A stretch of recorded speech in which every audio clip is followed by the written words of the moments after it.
രചന ഗംഗോത്രി. ഭാഗം 93. റൗദർ ഒരു നിമിഷം കണ്ണുകൾ അടച്ചു. രഞ്ജിനിയോട് ഇനി ഒരിക്കലും ചിലങ്ക അണിയരുത് എന്നാണ് ഞാൻ പറഞ്ഞത്. അതിൻ്റെ ദേഷ്യത്തിലാണ് ഞാൻ മോളെ. അയാൾ ബാക്കി പറയാനാവാതെ പാതിയിൽ നിർത്തി. ശിവറാമിൻ്റെ കണ്ണുകൾ ദേഷ്യം കൊണ്ട് ചുവന്നു. എങ്കിലും അയാൾ നിയന്ത്രണം വിടാതിരിക്കാൻ ശ്രമിച്ചു. കാരണം എല്ലാ കാര്യങ്ങളും കേൾക്കണം. അപ്പോഴാണ് അയാളെ അന്വേഷിച്ച് സുമിത്രയും ഗംഗയും അങ്ങോട്ട് വന്നത്. അവരും അയാൾ പറയുന്നത് കേൾക്കുന്നുണ്ടായിരുന്നു. രഞ്ജിനി സ്റ്റേജിലേക്ക് കയറുന്നതിന് മുമ്പ് അവൾക്ക് കൊടുത്ത വെള്ളത്തിൽ ഞാൻ മയക്കുമരുന്ന് കലർത്തിയിരുന്നു. അംബികയാണ് എനിക്ക് വേണ്ടി അത് ചെയ്തത്. അവിടെ നടക്കുന്ന കാര്യങ്ങൾ അംബിക അപ്പപ്പോൾ എന്നെ അറിയിക്കുമായിരുന്നു. അവൾ ഇടയ്ക്ക് എൻ്റെ മുറിയിൽ വരാറുണ്ടായിരുന്നു. നിങ്ങളുടെ കുടുംബത്തിലെ വിശ്വസ്തയാണ് അംബിക എന്ന് എനിക്കറിയാം. കാര്യങ്ങളെല്ലാം അവളാണ് എന്നോട് പറഞ്ഞിരുന്നത്. ശിവറാമിൻ്റെ നെഞ്ചിൽ ഒരു വേദന തോന്നി. സ്വന്തം കുടുംബത്തിലെ അംഗത്തെ പോലെയാണ് അവരെ താൻ കണ്ടിരുന്നത്. എത്രയോ തവണ താൻ അവരെ സഹായിച്ചിരിക്കുന്നു. അന്ന് ആദ്യമായിട്ടാണോ താൻ രഞ്ജിനിക്ക് മയക്കുമരുന്ന് കലർത്തി കൊടുക്കാൻ പറഞ്ഞത്? അല്ല, അംബിക ഇടയ്ക്കിടെ കൊടുക്കുമായിരുന്നു. നിങ്ങളുടെ വിവാഹം കഴിഞ്ഞ അന്ന് മുതൽ. അവൾക്കൊന്നിനും താല്പര്യമുണ്ടാവില്ല. അതായിരുന്നു എൻ്റെ ഉദ്ദേശം.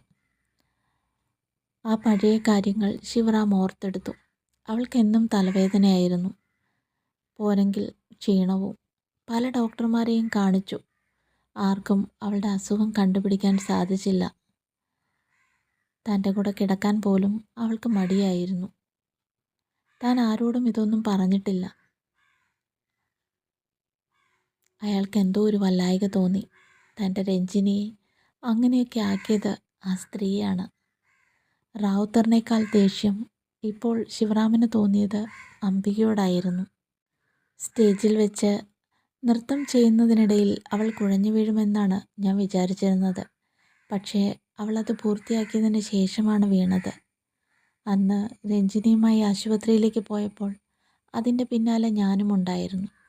നിങ്ങൾ ആദ്യം കൊണ്ടുപോയ ആശുപത്രിയിൽ ബെഡില്ല എന്ന് പറഞ്ഞത് എൻ്റെ ആവശ്യപ്രകാരമായിരുന്നു. അങ്ങനെയാണ് എൻ്റെ ആശുപത്രിയിലേക്ക് കൊണ്ടുവന്നത്. കാര്യങ്ങളെല്ലാം ഞാൻ തീരുമാനിച്ചതുപോലെയാണ് നടന്നത്. അവിടെ നിന്ന് രഞ്ജിനിയെ കൊണ്ടുപോയത് എൻ്റെ രഹസ്യമുറിയിലേക്കായിരുന്നു. അവിടെ വെച്ചാണ് ഞങ്ങൾ അവളെ. അയാൾ മുഴുവനാക്കാതെ നിർത്തി. ശിവറാം ഞെട്ടലോടെ അയാളെ നോക്കി. ഞങ്ങളോ? ഗംഗയുടെ കണ്ണുകൾ നിറഞ്ഞൊഴുകുന്നുണ്ടായിരുന്നു. സുമിത്ര അവളെ തന്നോട് ചേർത്ത് നിർത്തി. ശിവറാം അവർ വന്നതൊന്നും അറിഞ്ഞില്ല. അയാൾ മറ്റേതോ ലോകത്തായിരുന്നു. തൻ്റെ ഭാര്യയെ അയാൾ അത്രയേറെ സ്നേഹിച്ചിരുന്നു. അത് അന്ന് എൻ്റെ കൂടെ രഞ്ജിനിയുടെ വീട്ടിലെ കാര്യസ്ഥനുണ്ടായിരുന്നു. പിന്നെ പോൾ സക്കറിയ. അയാൾക്കും രഞ്ജിനിയെ ഇഷ്ടമായിരുന്നു. രഞ്ജിനിക്ക് ബോധം വന്നപ്പോൾ കാര്യസ്ഥനായിരുന്നു അവളുടെ കൂടെ ഉണ്ടായിരുന്നത്. രഞ്ജിനി അയാളുടെ കരണത്തടിച്ചു, മുഖത്ത് തുപ്പി. അത് അയാളുടെ ദേഷ്യം കൂട്ടി. അയാൾ അവളെ ശ്വാസം മുട്ടിച്ചു കൊന്നു. അവളെ കൊല്ലണമെന്ന് ഞാൻ ഒരിക്കൽ പോലും ചിന്തിച്ചില്ല. ഒരു ഗുളിക കൊടുത്ത് അവളുടെ ഓർമ്മ മറയ്ക്കാമെന്നാണ് ഞാൻ വിചാരിച്ചത്. പക്ഷെ അപ്പോഴേക്കും അയാൾ അവളെ കൊന്നു. അത് പറഞ്ഞപ്പോൾ അയാൾ വല്ലാതെ വിറയ്ക്കുന്നുണ്ടായിരുന്നു. ശിവറാം തരിച്ചു നിൽക്കുകയാണ്. ഒരിക്കലും മനസ്സിൽ പോലും വിചാരിക്കാത്ത ആളുകൾ. എന്താണ് താൻ വിശ്വസിക്കേണ്ടത്? എന്താണ് വിശ്വസിക്കാൻ പാടില്ലാത്തത്?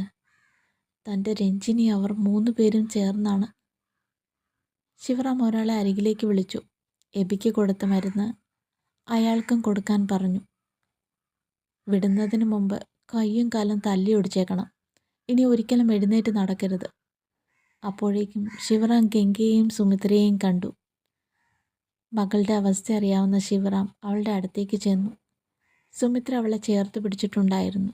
ശിവറാം 2 പേരെയും ചേർത്ത് പിടിച്ചു. എന്നിട്ടവർ വീട്ടിലേക്ക് പോയി. മുറിയിൽ ചെന്നപ്പോൾ തന്നെ ഗംഗ കാർത്തിയോട് എല്ലാ കാര്യങ്ങളും പറഞ്ഞു. പിന്നെ മുറിയിലുണ്ടായിരുന്ന വൈറ്റ് ബോർഡിൽ അവൾ 3 പേരുകൾ എഴുതി. മോഹനൻ, പോൾ സക്കറിയ, അംബിക. എന്നിട്ട് ഫോണെടുത്ത് തമ്പിയെ വിളിച്ചു. കാർത്തിക് അതെല്ലാം കേട്ടപ്പോൾ വല്ലാത്ത വിഷമം തോന്നി. മനുഷ്യരിൽ തന്നെയാണ് പിശാചുകളുള്ളത്. അല്ലെങ്കിൽ ഒരു മനുഷ്യരോട് ഇത്രയൊക്കെ ക്രൂരത ചെയ്യാൻ ഇവർക്കൊക്കെ എങ്ങനെ സാധിക്കുന്നു? എല്ലാം ചെയ്തു കഴിഞ്ഞ് സമൂഹത്തിൽ എത്ര മാന്യന്മാരായിട്ടാണ് ഇവരൊക്കെ ജീവിക്കുന്നത്. തന്നെ പീഡിപ്പിച്ച ജാവേദിനോട് പോലും അവൾക്ക് ഇത്രയും ദേഷ്യം തോന്നിയില്ല. പക്ഷെ തൻ്റെ അമ്മയെ.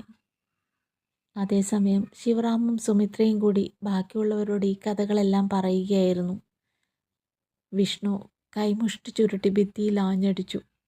അവൻ്റെ ദേഷ്യം അവൻ്റെ നിയന്ത്രണത്തിൽ നിൽക്കുന്നില്ലായിരുന്നു. കാഞ്ചന അവൻ്റെ കൈകളിൽ മെല്ലെ തലോടി അവനെ ആശ്വസിപ്പിക്കാൻ ശ്രമിച്ചു. കത്രീന ഒന്നും മിണ്ടാതെ നേരെ മുറിയിലേക്കാണ് പോയത്. അമ്മ തോക്കെടുക്കാൻ പോയതാണോ? ശങ്കർ ആദിയോട് ചോദിച്ചു. രണ്ടുപേരും കൂടി അമ്മയുടെ പിന്നാലെ പോയി. അവരുടെ നിഗമനം ശരിയായിരുന്നു. അമ്മ ഇതെന്ത് ഭാവിച്ചാ? എല്ലാത്തിനും നമുക്ക് വഴിയുണ്ടാക്കാം. ഗംഗമ്മളുടെ സ്വഭാവം അമ്മയ്ക്ക് അറിയില്ലേ? അവൾ 3 എണ്ണത്തിനെ നമ്മുടെ കയ്യിൽ കൊണ്ടുവരും. അവരെ വെറുതെ വിടുമെന്ന് അമ്മയ്ക്ക് തോന്നുന്നുണ്ടോ? ഇങ്ങനെ പരസ്യമായി അവരെ വെടിവെക്കാൻ പോയാൽ എന്താവും അവസ്ഥ? പണ്ടത്തെ കാലത്തെ രാജഭരണമൊന്നുമല്ല ഇപ്പോൾ. ശങ്കർ ആവലാതിയോടെ പറഞ്ഞു.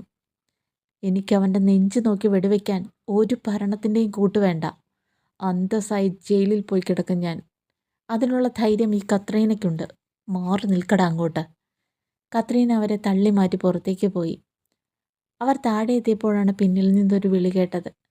അച്ചമ്മയ്ക്ക് എന്നോട് ഒരു സ്നേഹവും ഇല്ല അല്ലേ? എന്നെ തനിച്ചാക്കി പോകാൻ അത്രയ്ക്ക് കൊതിയാ? ഈ പ്രായത്തിൽ അച്ചമ്മ